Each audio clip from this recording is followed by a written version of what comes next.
শুধু ওয়াজ শুনলে হবে না তো, কিছু শিখতে হবে তো। ইব্রাহিম আলাইহিস সালামের দুই ছেলে, কয় ছেলে? একজনের নাম হচ্ছে ইসমাঈল আলাইহিস সালাম, একজনের নাম হচ্ছে ইয়াকুব আলাইহিস সালাম,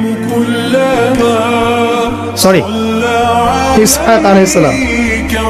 ঠিক বলেছেন, মাঝে মাঝে এভাবে বলতে হয় যাতে আপনি সঠিক বলছেন না ভুল বলছেন বোঝা যায়। একজনের নাম কি?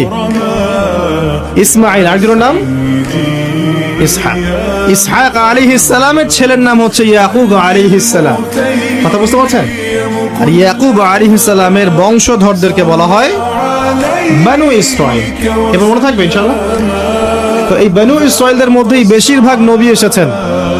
ইউসুফ, দাউদ, সুলাইমান, মুসা, ঈসা সব বনু ইসরাঈলের মধ্যেই। শত শত নবী সব বনু ইসরাঈলের মধ্যে।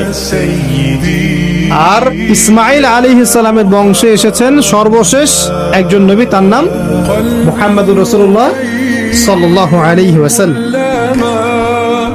তো বনু ইসরাঈলের আরেকজন ব্যক্তি, সে প্রচন্ড পাপ করেছিল সারা জীবনে। মৃত্যুর আগে সে তার সন্তানদেরকে বলেছে যে আমি যখন মারা যাব আমার দেহটাকে আগুনে পুড়িয়ে ফেলবে, পুড়িয়ে অর্ধেক ছাই সমুদ্রে ভাসিয়ে দিবে আর অর্ধেক ছাই বাতাসে উড়িয়ে দিবে।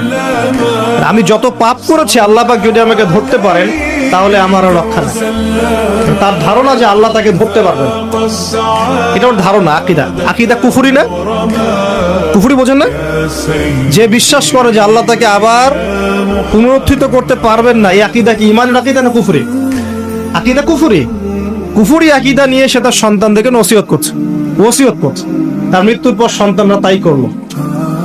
করার পরে আল্লাহ রাব্বুল আলামিন সাগরকে আদেশ করলেন ছাইগুলোকে জমা করে দাও।